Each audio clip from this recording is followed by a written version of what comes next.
नमस्कार दोस्तों, आपका हमारे YouTube चैनल भक्ति ज्ञान त्योहार में स्वागत है।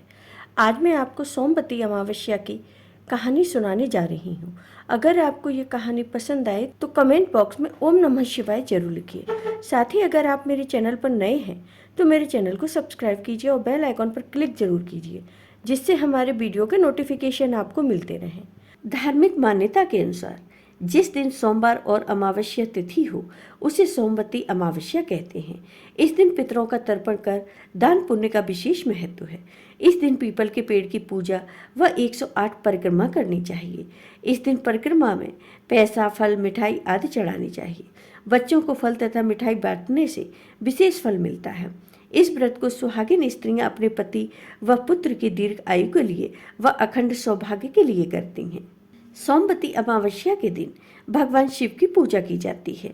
ऐसी मान्यता है कि जो व्यक्ति सोमवती अमावस्या का व्रत रखता है उसकी सभी मनोकामनाएं पूरी होती हैं, साथ ही अखंड सौभाग्य की प्राप्ति होती है। इस दिन सोमवती अमावस्या की कथा का पाठ भी जरूर करना चाहिए। सोमवती अमावस्या की व्रत कथा के अनुसार एक गरीब ब्राह्मण परिवार था। उस परिवार में पति, पत्नी एवं उसकी एक पुत्री भी थी। उनकी पुत्री समय के गुजरने के साथ साथ धीरे धीरे बड़ी होने लगी।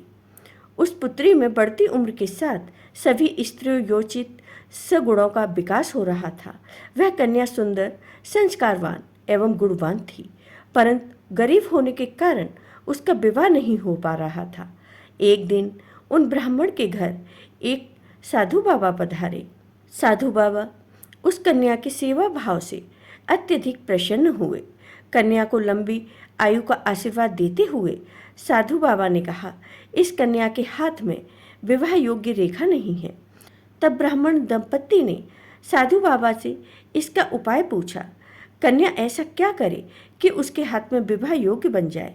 साधु महाराज ने कुछ देर विचार करने के बाद अपनी अंतर्दृष्टि में ध्यान करके बताया कि कुछ ही दूरी पर एक गांव में सोना नाम की एक धोबिन महिला अपने बेटे और बहू के साथ रहती है, जो बहुत ही आचार विचार एवं संस्कार संपन्न तथा पति परायण है। यदि यह सुकन्या उस धोबिन की सेवा करे और वह महिला इसकी शादी में अपनी मांग का सिंदूर लगा दे तथा इसके बाद इस कन्या का विवाह हो जाए तो इस कन्या का वैधव्य योग मिट सकता है। साधु बाबा ने यह भी बताया कि वह महिला कहीं बाहर आती जाती नहीं है। यह बात सुनकर ब्राह्मणी ने अपनी बेटी से धोबिन की सेवा करने का प्रस्ताव रखा। अगले दिन से ही ब्राह्मण की बेटी प्रातःकाल ही उठकर सोना धोबिन के घर जाकर साफ सफाई एवं अन्य सारे कार्य करके अपने घर वापस आने लगी।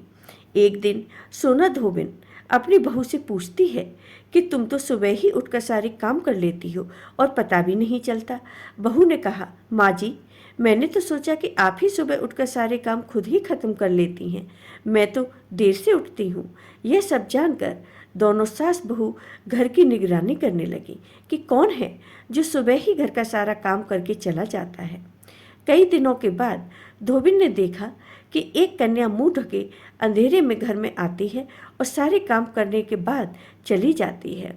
जब वह जाने लगी तो सोना धोबिन ने उसे रोक लिया और सोना धोबिन ने उससे पूछा कि बेटी, तुम कौन हो और इस तरह छुपकर मेरे घर की सफाई चाकरी क्यों करती हो। तब कन्या ने साधु बाबा द्वारा कही गई सारी बात सोना धोबिन को बताई। सोना धोबिन पति परायण थी, अतः उसमें तेज था। वह तैयार हो गई। सोना धोबिन के पति थोड़ा अस्वस्थ थे। सोना धोबिन ने अपनी बहू से अपने लौट आने तक घर पर ही रहने को कहा। सोना धोबिन ने जैसे ही अपने मांग का सिंदूर उस कन्या की मांग में लगाया, वैसे ही इधर सोना धोबिन के पति की मृत्यु हो गई। उसे इस बात का पता चल गया। वह घर से निर्जला ही चली थी। यह सोचकर कि रास्ते में कहीं पीपल का पेड़ मिलेगा तो उसे भंवरी देकर और उसकी परिक्रमा करके ही जल ग्रहण करेगी। उस दिन सोमवती अमावस्या थी।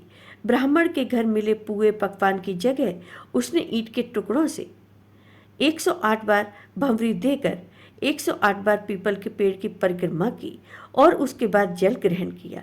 ऐसा करते ही उसके पति के मृत शरीर में वापस जान आ गई। सोना धोबिन का पति फिर से जीवित हो उठा। इसलिए सोमवती अमावस्या के दिन से शुरू करके जो व्यक्ति हर अमावस्या के दिन भंवरी देता है उसके सुख और सौभाग्य में वृद्धि होती है। पीपल के पेड़ में सभी देवों का वास होता है, अतः जो व्यक्ति हर अमावस्या को न कर सके वह सोमवार को पड़ने वाली अमावस्या के दिन 108 वस्तुओं की भंवरी देकर सोना धोबिन और गौरी गणेश का पूजन करता है, उसे अखंड सौभाग्य की प्राप्ति होती है।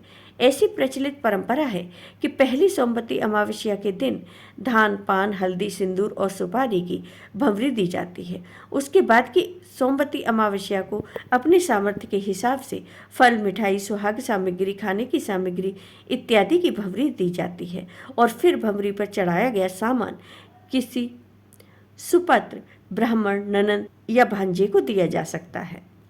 जय हो भगवान शिव की, जय हो भगवान गणेश की, जय हो माता गौरी की। आपको ये वीडियो पसंद आया हो तो कमेंट बॉक्स में कमेंट करके ज़रूर बताइए। साथ ही मेरे वीडियो को ज़्यादा से ज़्यादा शेयर करिए।